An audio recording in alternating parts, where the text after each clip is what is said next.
FIFA থেকে বাংলাদেশ 100 কোটি টাকা পাচ্ছে। এই টাকাটা নিয়ে গণমাধ্যমে যেভাবে খবর প্রচারিত হচ্ছে, মনে হচ্ছে যেন এই 100 কোটি টাকা বিশ্বকাপ জিতে আসছে, এই জন্য উপহার আসছে বা কোনো কিছু আসছে।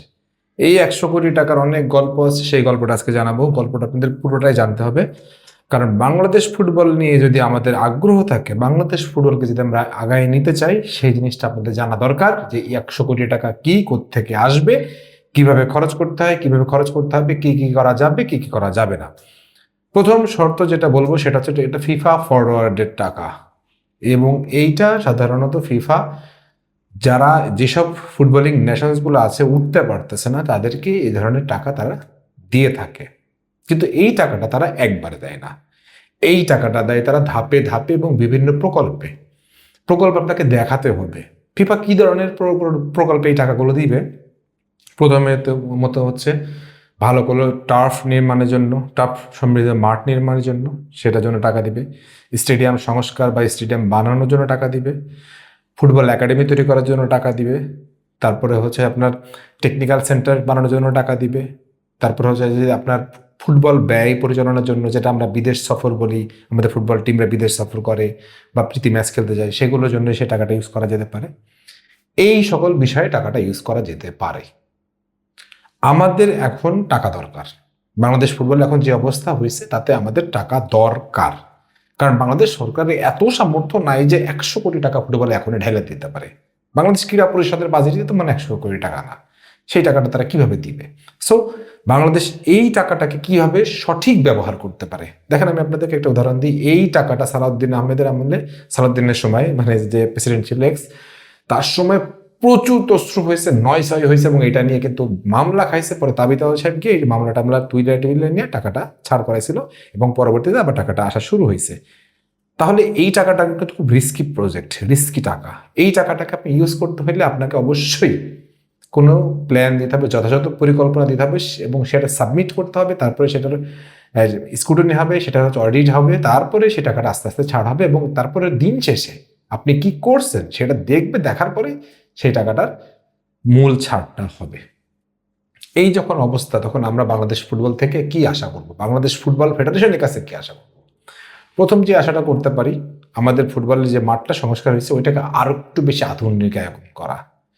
মানে দেখেন আপনি, আমাদের সিঙ্গাপুরে যখন আমাদের খেলা ছিল, সিঙ্গাপুরের মাঠ দেখে আমাদের খেলোয়াড়রা অবাক হয়ে গেছে। ট্রাস্ট মি, এই ধরনের একটা জাতীয় মাঠ দরকার, যেখানে কিনা বিশ্বের বড় বড় দলগুলো খেলতে আসবে।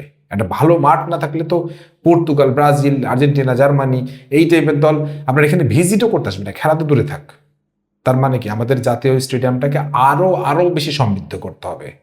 ওখানে 10-20 কোটি টাকা যত টাকা লাগে সমৃদ্ধ করেন, মিডিয়া ফ্যাসিলিটি এটা ওটা দিয়ে বাড়ান, সুন্দর করেন প্রথম। দ্বিতীয়ত হচ্ছে অ্যাটলিস্ট 8টা থেকে 10টা বিভাগে আপনি হচ্ছে টার্ফ যুক্ত মাঠ একদম সুন্দর করে তৈরি করে দেন, যেখানে প্রতি মানে মৌসুমে কোনো না কোনো লিগ চলবে, কোনো না কোনো বয়সভিত্তিক লিগ চলবে। সো ওইটা 8-10টা মাঠ নির্মাণ করে দেন, যেন এই টার্ফের মধ্যে খেলতে পারে। মাঠের সমস্যাটা তো আপনারা দেখেন, বিভিন্ন আমাদের ফুটবলের ভিডিও চোখের সামনে আসলে দেখেন যে কি ধরনের মাঠে তারা খেলে, পাড়ার মাঠে যে জায়গায় বলে। সো এই মাঠগুলো তৈরি করে দেন। তৃতীয়ত, আপনি একটা টেকনিক্যাল সেন্টার তৈরি করেন। টেকনিক্যাল সেন্টার অলরেডি তৈরি হচ্ছে যতটুকু আমরা জানি কক্সবাজারে, এবং সেটার জন্য ফিফা ফরওয়ার্ডের আগের টাকাটা ইউজ হচ্ছে, ওইটাকে আরেকটু বেশি আধুনিকায়ন করেন। চতুর্থত, আপনি যেটা করবেন, আমাদের যুব একাডেমি নাই, আমাদের একাডেমি ভবনে কি ব্যবস্থাপনা আমি জানি না, কিন্তু সেই একাডেমিটা নাই, সেগুলো একটু ঠিকঠাক করেন, যেন আমাদের খেলোয়াড়রা সারা বছর ওই একাডেমিতে থেকে প্রশিক্ষণটা নিতে পারে, এবং তাদের যেন খাওয়া দাওয়া চিন্তা করতে না হয়, তাদের জন্য পরিবারের অর্থের ব্যয়টা নিয়ে চিন্তা করতে না হয়। যখন সে একাডেমিতে থাকবে ওই টাইমটা যেন তার পরিবারকে সাপোর্টটা দেওয়া যেতে পারে। এই জিনিসগুলো নিয়ে আপনি চিন্তা করেন। আরও অনেক বিষয় আছে, এই বিষয়গুলো নিয়ে বললে শেষ হবে না। কিন্তু এই ফিফা ফরওয়ার্ডের টাকা দিয়ে কোন কোন দেশ কত দূর যেতে পারছে? প্রথম উদাহরণ মরক্কো। মরক্কো যখন থেকে তারা ফিফা ফরওয়ার্ডে টাকা পাইছে, তখনই তারা তাদের যুব একাডেমি তৈরি করছে, বিভিন্ন লিগগুলো ঠিক রাখছে, এবং তাদের কাঠামো ঠিক করছে। তাদের অনেক দিন ধরে ফিফা ফরওয়ার্ডের টাকা তারা ইউজ করতে করতে করতে একটা পর্যায়ে স্থিতিশীল অবস্থায় গেছে, এবং 2018 থেকে শুরু করে তাদের সাম্প্রতিক সাফল্য দুর্দান্ত। রুয়ান্ডা, যেই দল থেকে আমাদের কোচ টমাস জুলি আসছে, সেই দল ফিফা ফরওয়ার্ডের টাকায় দুর্দান্ত একটা আধুনিক মানে বানাইছে, মানে একাডেমি ভবন বানাইছে, আধুনিক সুযোগ সুবিধা বানাইছে, টার্ফের পিচ বানাইছে, সেগুলো করছে। আলবেনিয়া হচ্ছে ফিফা সদর দপ্তরের মতন আদলে একটা তাদের ফিফা সেন্টার বানাইছে, মানে তাদের নিজস্ব একটা ফুটবল ফেডারেশন সেন্টার বানাইছে, যেখানে তার আধুনিক সুযোগ সুবিধা সম্পন্ন মাঠ টাট জিম টিম দিয়ে তারা তৈরি করছে। এরকম আরো অনেক উদাহরণ আছে যেগুলো ফিফা ফেডারেটের টাকা দিয়ে এগুলো করা যায় বা করছে, এবং তারা এরকম উদাহরণ আছে।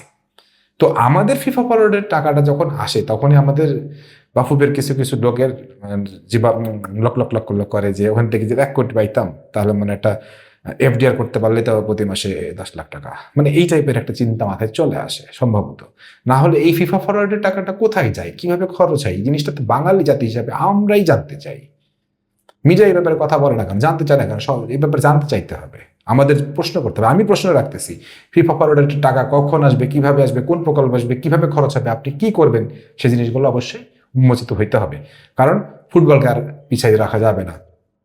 ফারহান আলী ওয়াহিদ আসতেছে, জায়ান হাকিম আসতেছে, ট্রেভর ইসলাম আসতেছে, সবাই আসতেছে, এখন সবাই আসার পথে। 26 থেকে 30 আমরা বিশ্বকাপ হয়তো খেলে ফেলবো না, কিন্তু 34টা তো খেলতে পারি, 34টা তো খেলতে পারি, 30টা খেলতে পারি। যদি আপনি স্বপ্ন দেখেন তাহলে খেলতে পারি। সবকিছু ভালো হলেও 30-এর সম্ভব না, 34-এ খেলতে পারি। সেই প্রকল্প কই, সেই চিন্তা কই, সেই মেধা কই, সেই আগ্রাসী মনোভাবটা কই? আমাদের ভিতরে এখনো সেই ধীরে চলনীতি, দেখে চলনীতি, সেই জিনিসটা।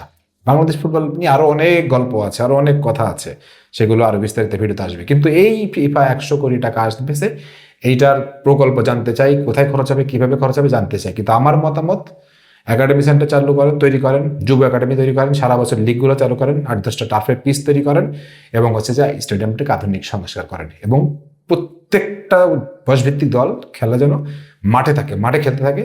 আজ মাঠে, কালকে গিয়ে আবার হচ্ছে যে খেতে গিয়ে তারা কাজ করবে, এরকম যেন না হয়, এই জিনিসটা এনশিওর করতে হবে। এবং আমি এখান থেকে এই প্রশ্নটা তুললাম, আপনারা এই প্রশ্নটা তুলবেন, এবং আপনারা আওয়াজটা তুলেন, এই 100 কোটি টাকা কবে আসবে, কিভাবে আসবে, কোথায় খরচ হবে, এটা আমরা জানতে চাই। কারণ এই 100 কোটি টাকা দিয়ে আমরা স্বপ্নটা বলতে চাই বিশ্বকাপের। সেই বিশ্বকাপে আমরা খেলবো, আমরা দেখবো, আমাদের পতাকা আমরা উড়াবো। আপনাদের মতামত কি জানাতে পারেন। সব ভালো থাকেন, সুস্থ থাকেন, আল্লাহ হাফেজ।